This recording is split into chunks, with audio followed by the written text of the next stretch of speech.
बिल्कुल देते होंगे, ठीक है। अब भगवान को अगर आप ये पुष्प चढ़ा रहे हो तो ये फूल का मुंह आपकी ओर चढ़ाते हो कि भगवान की ओर चढ़ाते हो?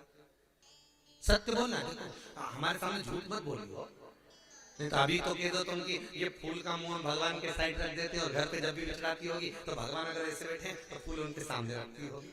ऐसा बिल्कुल डिजाइन में, डेकोरेशन में ऐसा भगवान के चारों तरफ ऐसा फूल जमाए। बोलो सही है कि गलत? और डंडी का मुंह किस साइड होता है? भगवान की ओर। फूल का मुंह किस साइड होता है? तुम्हारी ओर। अब फूल किसी को देते हैं तो फूल का मुख देने वाले की ओर होना चाहिए कि नहीं होना चाहिए?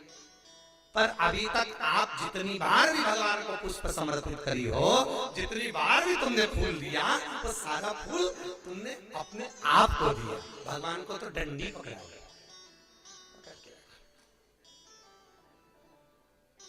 भगवान को और फूल चढ़ा के अभिलाषा कितनी बड़ी, मन में तमन्ना कितनी बड़ी, मैं भगवान को फूल चढ़ा रही, मैं भगवान का श्रृंगार कर रही, भगवान मेरी जरूर सुनेगा। भगवान के काय का सुनो, रोज की रोज कांटे की डंडियां मेरे को छुपा छुपा के चली जाए। कई लोग कहते हैं भगवान तुमने ये लड्डू रखा था, मैंने ठाकुर जी तुमने लड्डू नहीं खाया, भगवान तुमने ये पेड़ा नहीं खाया, भगवान तुमने ये झाड़ी जी का जल नहीं पिया, भगवान के मन तो खूब करता पीने का, पर करूं क्या, जब जब मैं आगे बढ़ता हूं डंडी चुप जाती है, इसलिए नहीं जाता। इसलिए वैष्णव धर्म में, पुष्टि मार्ग में तो फूल भी पूरा भगवान को नहीं चढ़ाते, उसकी पंखड़ी को निकाल कर फोल्ड कर कर तैयार कर कर सुई में डालकर फिर गुंज माला तैयार कर कर भगवान को चढ़ाई जाती है। एक पत्ती के 4 भाग मोड़े जाते हैं, बचपन, जवानी, अधेड़ी, बुढ़ापा, भगवान को दे दो। एक फूल कैसे चढ़ाना चाहिए समझ में आ गया? अब तो गड़बड़ नहीं करोगे, अब जो हो गया हो जाएगा, कोई दिक्कत की बात नहीं, हो गया। समर्पण हो, अपने लिए नहीं, भगवान के। पूरे देवताओं के मंदिर में हमने देखा, तुम कहीं पे भी चले जाओ, किसी भी देवी देवता के मंदिर चले जाओ, वहां पे जो कोई फूल चढ़ा मिलेगा वो भगवान के सामने ऐसा जमा हुआ मिलेगा। भगवान की ओर मुंह नहीं। फूल का मुंह किसकी साइड है? आपकी साइड। डंडी का मुंह भगवान। जो आप किसी भी मंदिर में, किसी भी देवालय में कहीं पर भी जाकर देखिए, आपको वो फूल की डंडी का मुंह और फूल सामने। समर्पण क्या? समर्पण क्या है? पुष्प भगवान की ओर हो, और भगवान की ओर हो तो भगवान को फूल क्यों दिया जाता है मालूम है आपको? अरे बोले तो जनते मालूम है? क्योंकि हम अपने दिल की बात भगवान से नहीं कह सकते, तो ये फूल जब हम भगवान को देते हैं तो भगवान से वो पुष्प कहता है, भगवान से पुष्प कहता है, प्रभु इसने आपके चरणों में मुझे समर्पित किया। ध्यान देना, सारे देवी देवताओं को जो फूल चढ़ता है उसका मुंह इधर, पर केवल एक देवाधिदेव महादेवी ये कैसे होते हैं जिनको बेलपत्री जो चढ़ती है वो भी उल्टी चढ़ती है। कई लोगों के मन में प्रश्न है कि शंकर को बेलपत्री उल्टी क्यों चढ़ती है? क्योंकि शंकर के समर्पण, शिव का समर्पण। बेलपत्री सीधी चढ़ाएंगे तो शिव स्वीकार नहीं कर सकता। उसी तरह तुम फूल पूरी जिंदगी डंडी का मुंह भगवान की साइड करो, ठाकुर जी की साइड करो, फूल का मुंह तुम्हारी साइड करो, तुम 1 लाख भी फूल चढ़ा दोगे तो भी भगवान स्वीकार नहीं कर सकता। 1 लाख भी चढ़ा तो भी स्वीकृत नहीं है। तुम्हारी तो पूरी जिंदगी होगी ऐसा चढ़ाता चढ़ाता, कभी मिला? कभी नहीं। और एक बार शिव पुराण का प्रैक्टिकल कर 15 दिन में रिजल्ट तुम्हारे सामने, क्योंकि तुमने उसको फूल दिया है, वो भी बहुत खुश देगा। अभी तक डंडी दी थी इसलिए वो भी हर जगह पर डंडी ही टिका देता है। पुष्प,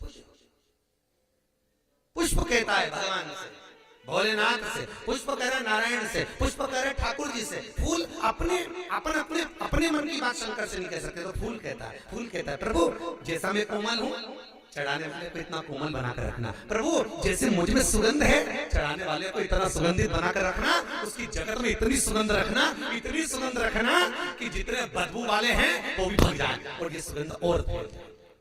मतलब जलने वाले जितने सब भग जाए, इतनी सुगंध। प्रभु इतना सुंदर मुझे समर्पित करा, इसका जीवन भी सुंदर बनाकर रखना। फूल करा शिव से, पुष्प करा ठाकुर से, पुष्प करा लाल से। अब चढ़ाया, खूब चढ़ाया। और एक और बात अपनी जिंदगी में उतार कर रखना, बहुत अच्छी तरह से उतारना। किसी के बगीचे में फूल लगा हो, बिना आज्ञा के कभी मत तोड़कर भगवान को चढ़ाओ, कभी भी। कंस का जो जन्म है, कौन? कंस। पवन रेखा के गर्भ से जो बच्चे ने जन्म लिया था कंस ने, पवन रेखा के गर्भ से जो कंस जन्मा था, उसके जन्म का केवल एक ही कारण था कि इसने कुबेर के बगीचे से पुष्प को तोड़कर किसी दूसरे को दे दिया था, तो कंस का जन्म हुआ था। महाराज बहुत ध्यान देना, कई लोग दूसरे के बगीचे से फूल तोड़कर लाते हैं और तोड़कर फूल को लाकर भगवान को समर्पित करते हैं। भगवान कहते हैं यदि आपके पास में पुष्प नहीं है तो 2 चावल के दाने अक्षत तो होंगे, उसको फूल समझकर मुझे समर्पित कर दो। पर किसी के बगीचे से तोड़कर बिना पूछे चोरी कर मुझे समर्पित ना कर, मुझे समर्पित बिल्कुल ना करना। इसीलिए शंकर की कथा कहती है कि मंदिर का लोटा उठाकर मंदिर का ही पानी भरकर मंदिर के शंकर को मत चढ़ाओ, घर से पानी लेकर जाओ तो शंकर प्रसन्न होंगे। मंदिर का लोटा उठाकर मंदिर का पानी भरकर तुम शंकर को जिंदगी भर चढ़ाओगे, शंकर प्रसन्न नहीं होगा, कभी नहीं होगा, कभी नहीं प्रसन्न। तुमने मंदिर को उठाया लोटा और मंदिर के भगवान को दे दिया, तुम्हारे घर में आया कोई तुम्हारा सामान उठा के तुमको दे दे, तुम्हें कैसा लगेगा? बोले तो सही, तुम्हारी मोबाइल उठा के एक लिफाफे में पैक करके तुमको दे दे, जी गिफ्ट, जी क्या लग गया, हमारी मोबाइल चोर के दे दिया। बताओ ये कहाँ का तरीका? अच्छा लगेगा? एक व्यक्ति ने अपनी पत्नी से कहा सुन क्या है, शाम को मेरा मित्र आएगा भोजन करने, आओ आन दो, तो सुन ये चप्पल छुपा के रख देना, गुलदस्ता उठा के रख दे, वो घड़ी छुपा के रख दे। पत्नी बोली क्यों, तुम्हारा मित्र चोर है? पति बोला नहीं, वो अपने सामान को पहचानता है, नहीं वो अपने सामान को पहचानता है, चोर वो नहीं है,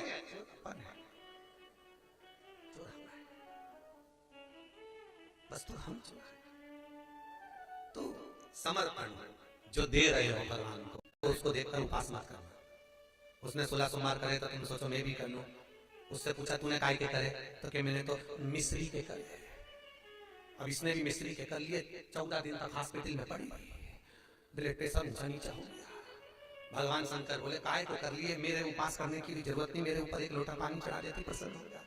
क्यों दिखावे से शिव प्रसन्न नहीं होते साहब, दिखावे से शंकर प्रसन्न नहीं है साहब, शिव प्रसन्नता नहीं।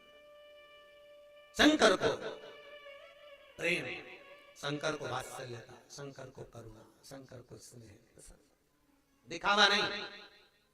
शिव कह रहे हैं मेरे पास में दिखावे से है, मैं मिल जाता हूं बिना दिखावे। कोई एक बार दिल से पुकार ले, कोई दिल से पुकारे तो सही। कौन कहते हैं भगवान आते नहीं, आप राजा श्वेत जैसे बुलाते हैं वो मिलेगा। भक्ति प्रबल हो तो भगवान सम्मुख सम्मुख। अब यदि भाव निर्मल होगा तो भगवान सम्मुख होगा, नहीं होगा चंद्रसेन ने भगवान की भक्ति करी, शंकर भगवान के मणिभद्र जी जो शंकर के गण हैं, भगवान शिव के गण, मणिभद्र जी से उनका प्रेम बढ़ गया। मणिभद्र जी से जब प्रेम बढ़ा तो मणिभद्र ने कहा, अरे चंद्रसेन, तुम यहाँ निवास करते हो, चिंता मत करो, आज तुम रोज शंकर के मंदिर आए हो, प्रतिदिन शिव की तुमने आराधना करी है, प्रतिदिन तुमने शंकर का अनुमोदन करा है, प्रतिदिन तुम शंकर के चरणारविंद का रस्तत्व ग्रहण करे हो, तुम चिंता मत करना।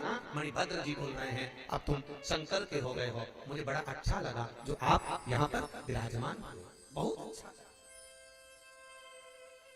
बहुत अच्छा। इसलिए निवेदन है, आपके मनोकामना है, कोई बात अगर आपकी इच्छा है, कोई मन में अच्छी अभिलाषा है, जब शंकर के मंदिर में जाओ तो चौखट पर चढ़ने से पहले, मंदिर के दरवाजे पर पहुंचने से पहले अपने मन की कामना कर लेना, क्लेश नहीं, मन की कामना। अंदर जाओगे, मणिभद्र जी से कहते हैं, मणिभद्र खुद खबर कर देंगे अंदर, ये आया क्यों है, क्यों पहुंचा, किस लिए आया। किसी ने पूछा, महाराज जी भगवान के मंदिर जाने से दुख कट जाता है क्या? हमने कहा नहीं, बिल्कुल नहीं, केवल मंदिर जाने से दुख नहीं कटेगा, तुमने अगर मंदिर जाने का मात्र विचार ही कर लिया तो ही दुख कट गया, तभी तो आप मंदिर की चौखट पे पहुंचे हो। अगर दुख रहता तो दुनिया में कोई मंदिर तक जा पाता? कौन पहुंच पाता? किसी मंदिर के दरवाजे पर लिखा था, अगर आपका मन गंदा है तो मंदिर जरूर जाइए, आपका मन गंदा हो तो मंदिर जरूर जाओ। क्यों? क्योंकि उसका कारण है, बच्चा जब जब खूंटे में गिरता है, बच्चा जब जब गंदगी में गिरता है, उसको पड़ोसी कभी साफ नहीं करता, उसको पड़ोसन कभी नहीं मिलाती, पड़ोसन कभी कपड़े नहीं बदलती, उसके कपड़े अगर बदलेगी तो माँ और बाप ही बदलते हैं। उसी तरह जब मन गंदा हो तो मंदिर जरूर जाना। श्री शिवाय नमस्तुभ्यं दोस्तों।